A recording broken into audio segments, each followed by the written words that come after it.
తీసుకురావాలి అని చెప్పి. ఉభయ గోదావరి జిల్లా ఇస్తారా, మరి ఏపీ అంతా ఇస్తారా, అది వర్కౌట్ అవుతుందా?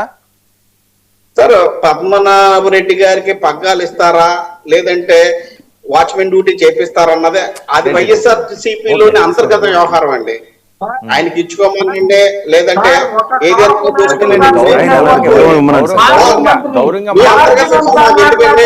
మీ అంతర్గత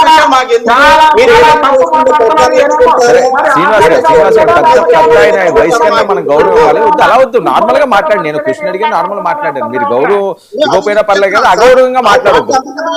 ఎందుకండి ఆయన ఇచ్చుకోమనండి, చెప్పండి, అది సరిపోయింది. కానీ ఆయన్ని కించపరుస్తూ మాడడం ఆక్షేపణ.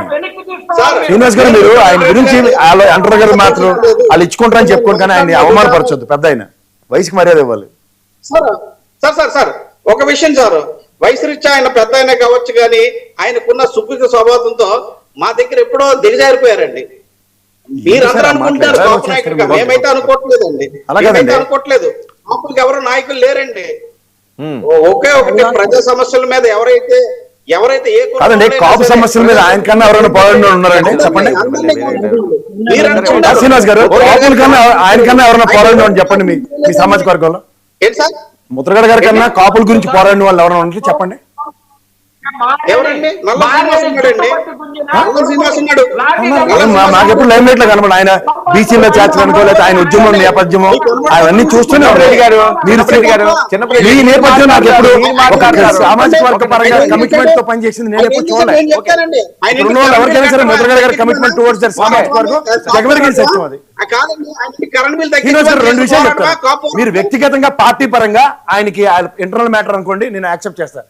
కానీ ఆయన ఆ ఉద్యమ నాయకుడు కాపు సామాజిక వర్గం కోసం ఆయన పడిన తాపత్రయాన్ని ఆక్రందాన్ని మీరు తృణప్రాయంగా తీస్తే మాత్రం నేనైతే యాక్సెప్ట్ చేయలేను. ప్లీజ్.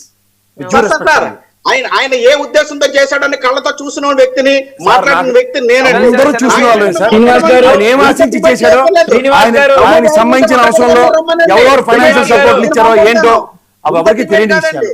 మీరు విన్నది మాట్లాడుతున్నారు. వ్యక్తిగతంగా శ్రీనివాస్ గారు నాకు ముద్రగడ గారి మీద గురు తెలుసు, యోగి గారి గురించి కూడా తెలుసు. ఒక్క నిమిషం పెద్దవాళ్ళు సార్, శ్రీనివాస్ గారు మీ సామాజిక వర్గంలో పెద్దవాళ్ళు మీరే కించపరచుకుంటే చాలా తప్పది. ప్లీజ్ దయచేసి పద్మనాభరెడ్డి గారిని కాపు నాయకుడిగా మాత్రం గుర్తించొద్దు.